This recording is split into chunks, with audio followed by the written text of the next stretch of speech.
Hey everybody, welcome to the Odin's Call YouTube channel where we talk about stuff. Hey, I just wanted to make a quick video today about this Stutz documentary that I watched on Netflix a couple of days ago, and it's been sticking with me. So I just wanted to discuss it a little bit, tell you a little bit about it, and actually recommend it. I hope you go watch it. It's really cool. So just to set it up for you, in case you haven't seen it, haven't seen the preview for it, it's Jonah Hill, who's clearly a very successful human being, interacting directly with Philip Stutz, who is his therapist. And it's interesting. It was really interesting for me to observe because Dr. Stutz is a older gentleman. He has Parkinson's disease and he struggles with it. What really did it for me, though, watching this was that Dr. Stutz, despite the physical difficulties, seems pretty content with where he is. Due in no small part, apparently, to the methods that he uses in his therapy sessions. And, you know, I think it's about an hour and a half long. And there's a lot of humor throughout, obviously. Dr. Stutz is actually a lot funnier than I would have expected him to be as a therapist. But the reason that it spoke to me so much is it's precisely what I've been saying and what I've been learning and what I've been doing for the past several years. And up until that point, up until I'd kind of figured out a lot of this stuff on my own, because I've always kind of been anti-therapy, to be frank. At least on a personal level, not for other people. Just personally, I just didn't want to participate. But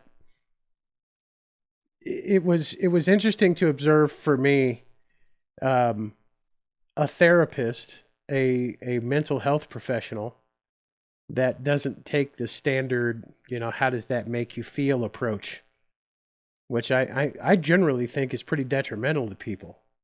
Getting them so in touch with their emotions and then giving them no input, no feedback on those emotions, and keeping them in the cycle of having to come back to therapy constantly in order to feel better.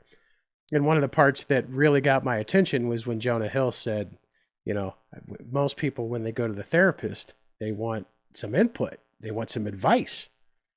And generally, they just talk about their feelings. And with their friends, they just want to talk about their feelings. They just want you to listen to them. They just want you to listen to what you have in mind. And then your friends give you a bunch of shitty advice. And I thought, that is an interesting thought when you think about it, because, tell me a time in your life that you've been going through something that you haven't looked at one of your friends and told them what you were struggling with, and they gave you a lot of really terrible advice. And if you're of the therapy mentality where you regularly interact with a therapist, tell me how many times a therapist has done anything but give you some basic steps to follow. And what's interesting for me is that with Dr. Stutz, he said, no, here's what you're going to do. And if you do this, you're going to feel better. He's direct about it. He approaches everything very head on, which puts him at odds with, from what I can tell, with the majority of the mental health community. It's always self-work and keep coming back and, keep paying me but no, Dr. Stutz seems to be of the mindset of, no, here are the things that you need to do. And through apparently a lot of clinical work, having worked with thousands of people over the years, he's determined a lot of things that actually instantly and immediately affect positive change for people. Moving, especially, for me personally, was Dr. Stutz's story intermingled with some of Jonah Hill's story. Dr. Stutz lost a brother when he was very young. His brother was 3 years old at the time due to some rare form of cancer. I don't remember if they elaborated on that at all. But when he said, at 9 years old, I think that's what he was 9 years old, he went, oh, that could happen to me. And it changed his mindset permanently. Jonah Hill said that he really struggled with, his body image for the longest time. And that when he thought back to the, very overweight 14-year-old version of himself, It was traumatic for him. It was difficult. It was hard, and I can associate with that. I was a little bit older when I started experiencing my morbid obesity, and it's hard when you look back at yourself and you have to recognize who you were, and that whoever that person was is still a part of your mental anatomy. It's still part of your makeup. It's still part of who you are. And unfortunately, for a lot of people, I think what happens is they think that once you kind of get over that initial hump, that initial difficulty, that you become a completely different person. And one of the things that this documentary talks about is the concept of the shadow. The shadow being that version of yourself where you don't really care to associate with anymore. That thing that you once were that you no longer want to be. And when Dr. Stutz in this documentary talks about you can't get rid of that, it's part of you. So you have to honor it, and you have to respect it, and you have to give it a voice, and you have to let it inspire and inform, and it's always going to be there. Whether you like it or not, it's always going to be there. And that you have to respect it. And the exercise that he took Jonah Hill through is he says, I want you to talk to that shadow. I want you to talk to that 14-year-old kid. And tell me what he says. Right? Almost a hypnotic state, I guess, but more just a mental exercise of, what is that person telling you? Because that person's valid. And that person's valid because he's still a part of you. And that's one of the things that I've been using as a tool to help people that have been going through hard times. Is a reworded version of a lot of these things that Dr. Stutz was saying in this interview, in this documentary. For me, and if you've watched all of my videos, you may have seen this before, but one of the things that I've regularly had to remind my bipolar daughter is when I would see her in a difficult state, struggling with something, really trying to deal with something difficult, it was my default to look at her and say, hey, is whatever's on your mind happening right now? No. Okay. Now that you recognize that it's not happening right now what? You got a point. I'll work through this now. But sometimes we need that reminder, because as we grow into adulthood, sometimes we don't let go of the things that were traumatic for us at a younger age. We don't let it go. We don't release it. And we dwell on it. And I find that people that have the strongest mental health issues are the people that live in the past too often. They go back and they reminisce about things, and they feel guilty about things, and they feel bad about certain things that they did, or they feel embarrassed by certain things that they've done in the past. And I think it's a really unhealthy way to live your life. So I'm going to open up to all of you a little bit. I had a really difficult childhood. It was hard. I had a very abusive stepfather. One of many. I had my first stepfather was very abusive in a number of ways. My second stepfather was attempted to be abusive in a number of ways. And at 11 years old, I had a gun aimed at my head by a stepdad, who my mom married again 2 years later after my father passed away. And I ended up aiming a gun at his head at 13 years old. So I ran around for a couple of decades, frankly, really feeling resentful of that, really feeling betrayed by that, and angry with my mother, frankly, that, I think she probably knew what was going on at the time and didn't really do anything to change it. And I don't know if that was just the reality of hypergamy, because that my first stepdad had a fair amount of money, and he was an engineer, and we lived in a nice house in San Diego, and she probably liked having all those things. Sufficient that she was willing to tolerate certain things happening to me and happening to her that otherwise she wouldn't. If you don't know, well, anyway, I'll move forward. Um, but when I tell you about this stuff now, I'm able to do that in a non-emotional way.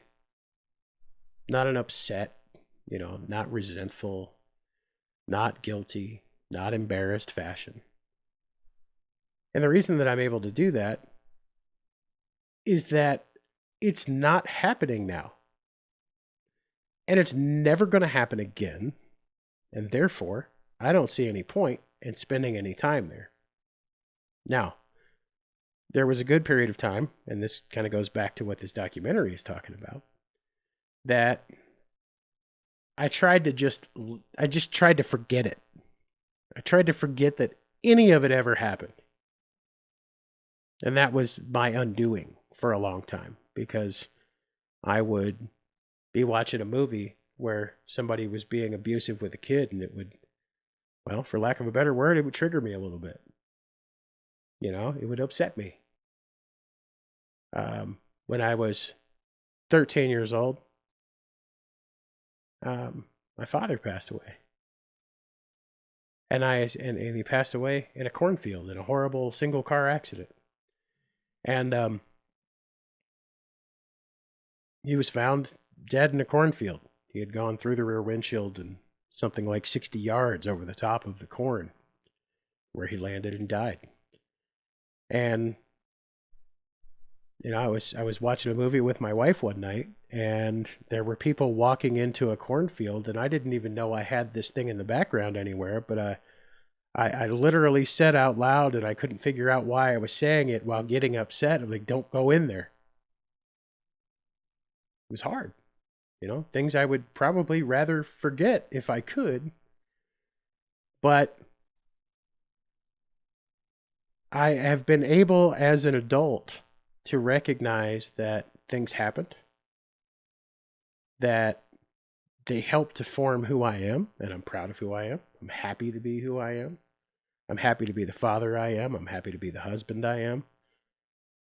And I learned how to, and this is another thing that the documentary talks about, is being grateful for the small things. Being grateful for things that don't otherwise feel like you should feel grateful for them. Gratitude is a powerful thing. When I look back at some of the events of my childhood, my young adult life, some of the really bad decisions that I've made, they're great perspective builders. And I think a lot of people really get sideways with the thought of, I did this terrible thing, or I had this terrible thing happen to me, or whatever that is. And the result of that is people get bogged down with it. They get buried in it. They get crushed by it. And I know that's hard, because I lived it for a very long time while being, like pretty anti-therapy, frankly. But when I came to the conclusion that all of those things happening to me, all of those things that I did that I won't do again, when I realized that the potential for those things repeating themselves was now zero, I got to be grateful for it. I got to look in the mirror and say, man, as a result of that, I am a better dad. As a result of that, I am a better husband. As a result of that, I'm generally just a better man.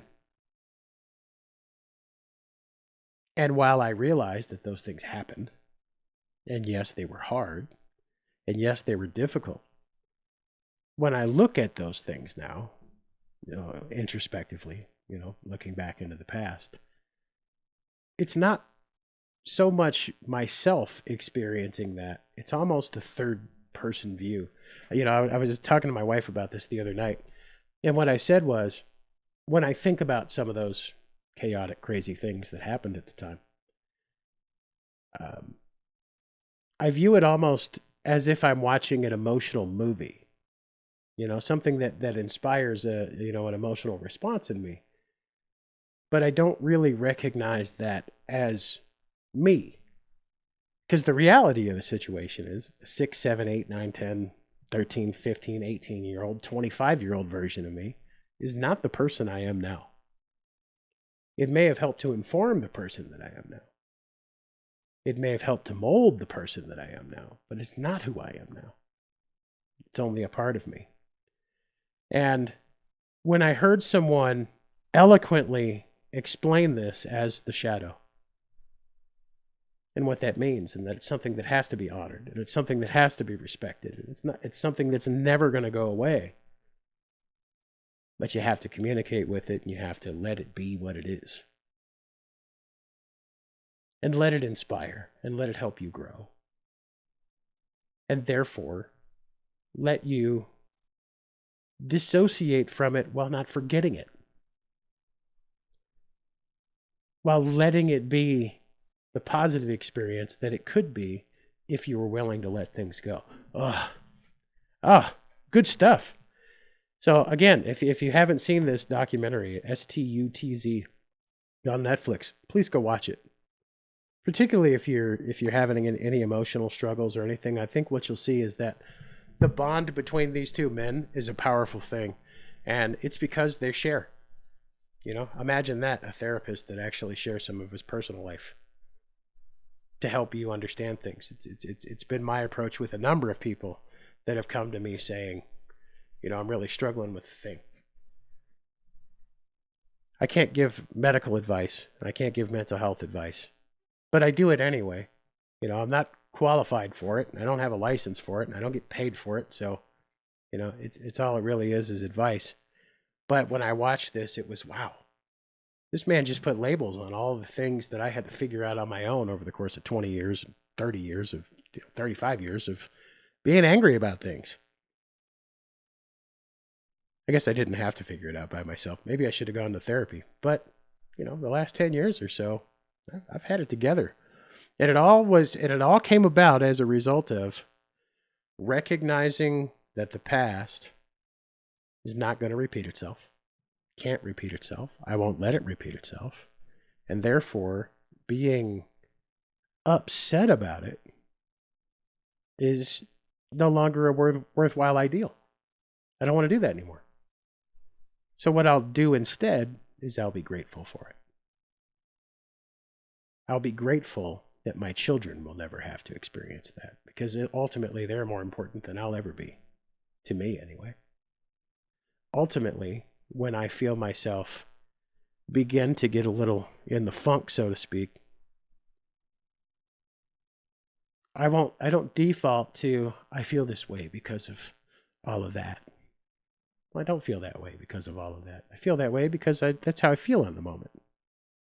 And I don't need to assign any big, crazy emotional disturbance to it. It just is what it is. Sometimes we have a mood. I really liked watching two people who clearly like each other, clearly love each other, and clearly respect each other have a conversation with one another in this documentary format. That functioned as a therapy session between the two of them, for both of them. I thought it was really, really cool. And it brings me to kind of my final point here, and that is,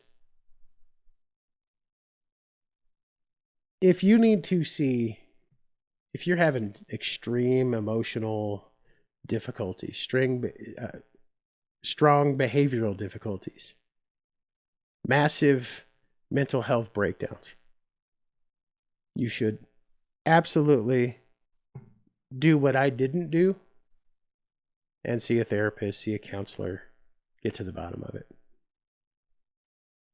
On the other hand, if you occasionally have a hard time with things and it causes you to go backwards in time and go live in a spot, I want you to learn the question, is that happening now?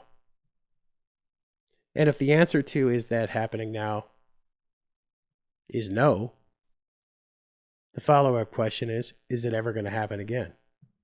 No. Then what did you learn from it? And if you go down that path of recognizing that it is not happening now, cannot happen again, and that you took something away from it, you'll find yourself in a place of gratitude and in a better mental state almost immediately, 100% of the time.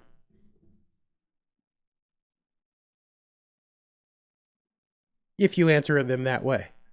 If you say, is that happening now? And it is happening now, that's a little bit of a different story. Is that happening now? No. Is it ever going to happen again? Maybe. Yeah, you need to go get some help. I feel like I could base an entire book around, is that happening now? Because so often people get stuck in that whatever difficult, traumatic period that they've had in their life. And I got news for you. Everybody's had one. Everybody has. I've never known a single person in my entire life who hasn't said, yeah, something really awful happened to me when I was a kid. It has happened to everyone. And yet some people function and thrive as a result of it, and some people completely shut down forever because of it. What's the difference? The difference is the mindset. I know I said last but not least, but I got to add one more. One of the big things that Dr. Stutz talks about is gratitude and being grateful for the little things. And I got to thinking, little things are important. If I blow a hole in my underwear because of last night's keto ice cream, for example, I can get another pair of underwear with a click. I'm pretty grateful for that. Seems like a minor thing, but it's not. We live in a pretty amazing society. I'm grateful for a lot of things that a lot of people would look at and go, why do you care? No, I'm just glad I have it. I'm grateful for it. Because gratitude is a habit. Being grateful for things is a habit. Just like getting upset about things is a habit. If your default when bad things happen is, of course, bad things always happen, guess what? You're going to get a whole lot more bad things. Because that's what you're expecting. And you can turn anything into a bad thing. If you want to. Or you can learn how to let those little things, those inconsequential nonsense things go. And start showing gratitude for all of the little things that you really write off most of your life as being also inconsequential. But there's a difference. Showing gratitude as a habit inspires amazing things. Being upset about everything as a habit inspires sadness and chaos and behavioral issues and mental health issues. Choose gratitude. And go watch this documentary. It was one of the coolest things I've ever seen. I really enjoyed it. And to see someone like Dr. Stutz, frankly, in the twilight of his life, I don't know how much longer he has left, but he's sick. He has Parkinson's disease. But his approach is so calm, so level, so real, so direct, that you almost can't watch it without feeling like you already know the guy. And then he already knows you, because he's going to say some things in there that really resonate with you like they resonated with me. Anyway, bottom line, I love you. I respect you. If I have to, I will protect you. And that's regardless of anything about you,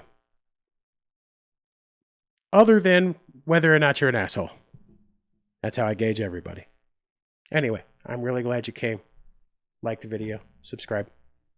Subscribe to my channel.